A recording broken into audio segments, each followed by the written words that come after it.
جناب رسول اللہ صلی اللہ تعالی علیہ وسلم نے فرمایا، جو آدمی کسی کی ایک بالشت زمین بھی ناحق دبائے گا تو قیامت کے دن اسے 7 زمینوں کا طوق پہنایا جائے گا۔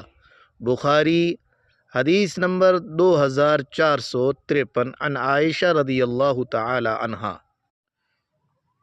پیارے آقا حضرت محمد الرسول اللہ صلی اللہ تعالی علیہ وسلم نے ارشاد فرمایا، گائے کا دودھ استعمال کیا کرو کیونکہ وہ ہر قسم کے پودوں کو چرتی ہے، اس لیے اس کے دودھ میں ہر بیماری سے شفا ہے۔ مستدرک حدیث نمبر 8224 عن ابن مسعود رضی